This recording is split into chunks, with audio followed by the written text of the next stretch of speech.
Алынап сіздерді көруге қуаныштымын. Бүгінгі таңда біз аяқ киімді тігуді үйренеміз бігізбен. Ол үшін бізге бігіз қажет болады, сонымен қатар жіп. Осы шеберханаларда жиі болатын осы 2,5 метрлік осындай жіп. Ол дайын.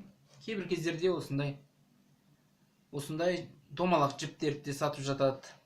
Белгілі бір тоқма сондай сататын жерлерде. Сонымен бізге бүгін осы аяқ киімді айналдырып тігу үшін не нәрсені ескеру керек болады? Біріншіден, осы бір арақашықтықты. Мына жерде менде сызық бар, оңайырағы. Ал сіздерге сызығы жоқ аяқ киімдер тіккен кездерде осы аяқ киімнен резинаның аралығында бір шамамен осындай бір 0,5-0,7 сантиметрді ескерсеңіздер болады. Мына жоғарынан төменге қарай. Менде сызық бар, сол себепті мен жиі мынандай аяқ киімнің ішінен көре алмайтын болсам, қай жерде іліп алу қажет екен. Мен көбінесе мынау тісін, мынау тісті көріп тұрған шығарсыздар.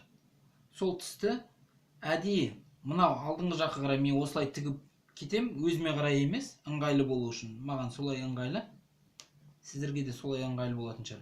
Ішінен мен көріп тұрған жоқпын, бірақ мен осылай жіпті ілмек қылып аламын. Осылай іліп алу үшін бармағыма орап алам, кімге қалай. Содан кейін барып, жаймен мен бері қарай тартам.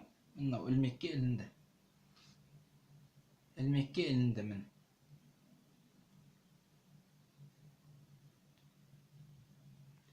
Осылай ішінен суырып аласыздар. Жіпті бізге мынау аяқ киім толық тігіп шыға алу үшін осы сыртқа шыққан жіпті не істеу керек?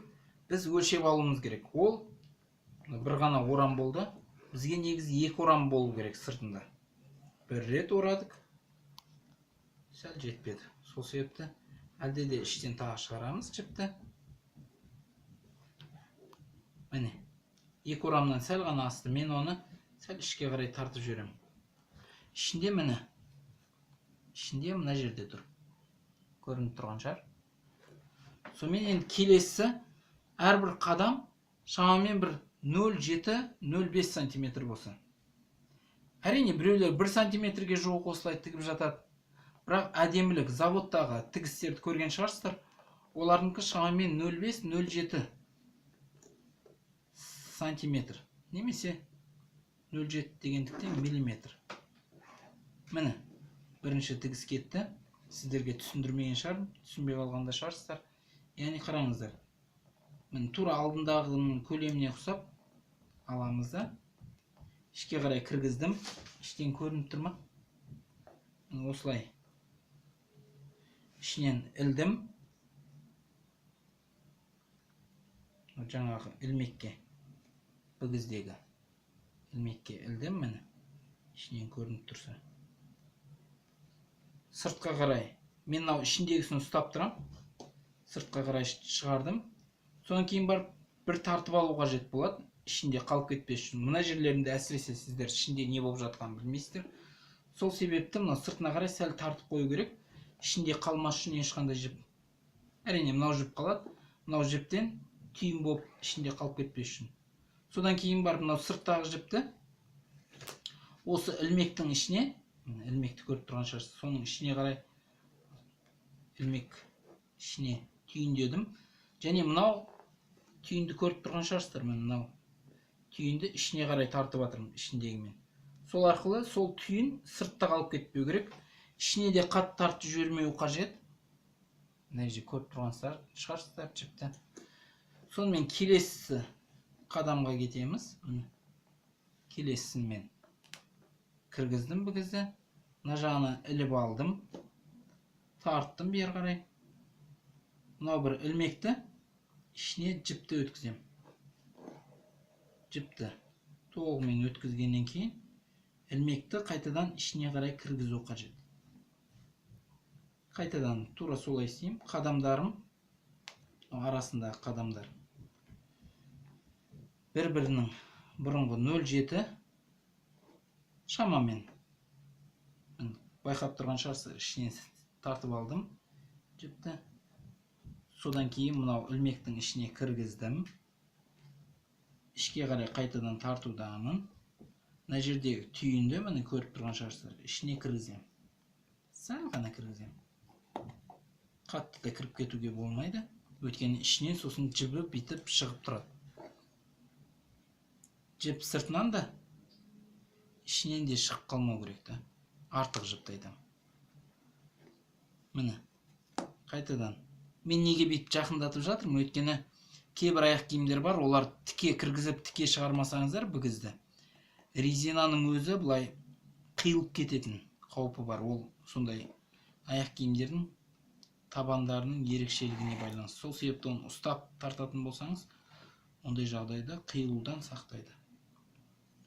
Қайтадан ішіне кіргіздім. Қайтып шығардым түйінді. Сәл тартып аламын. Ішіне сәл кіргізіп жатырмын. Ыңғайлы болу үшін мына жерде. Қайтадан түйіннің ішіне кіргіздім. Ілмектің ішіне. Сәл тарттым.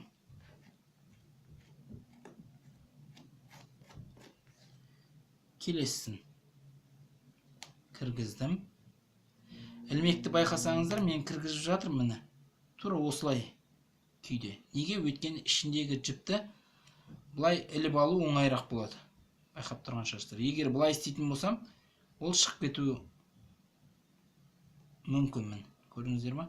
Ал егер мен бұлай кіргізетін болсам, мен білем, іштегі ұстап тұрған жібім, мен бұлай ұстай салаймын. Осылай ілмекпен іліп аламын. Сол себепті мен үнемі осылай кіргізуге тырысам. Қараңыздар, мен биттім.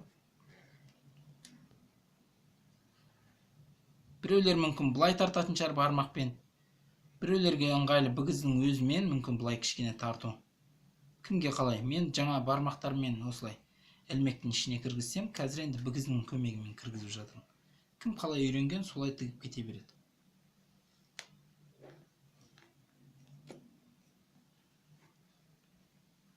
Сонымен осылай айналдырып, толымен аяқ киімнің толымен айналдырып тігіп шығу қажет болады. Осылай толығымен айналдырып, қай жерден бастадыңыз, сол жерге алып келіп, әрине тігісіңізді бітіресіз. Әрине үсті толығымен бітіргеннен кейін, сіздерге әрине оны көрсетіп жатудың қажеті жоқ шығар. Ең бастысы осы тігісті көрсету. Сонымен өздеріңіз көргендей, тігіс бірдей қадаммен жүріп отырды жаңағыдай. Өздеріңіз осылай үйрене беріңіздер. Рахмет сіздердің осы бізбен бірге, осы біздің каналда болғандарыңызға. Ары қарай да сіздерге жетістіктер тілеймін. Осы каналға бірінші рет көріп жатсаңыздар осы видеоны, осындай үй жағдайында шеберханаға бармай, аяқ киімді қалай жөндеуге болатындығына қатысты болашақта да осындай видеоларды көре жатасыздар. Ал ол үшін сіздер осы каналға жазылып қойыңыздар. Достарыңызбен, туыс, таныстарыңызбен бөліссеңіздер болады осы видеомен. Сонымен қатар өздеріңіздің бағаларыңызды беріп, астына өздеріңіздің ойларыңызды, нені көргілеріңіз келеді, соны жазсаңыздар болады. Жақсы, сау болыңыздар.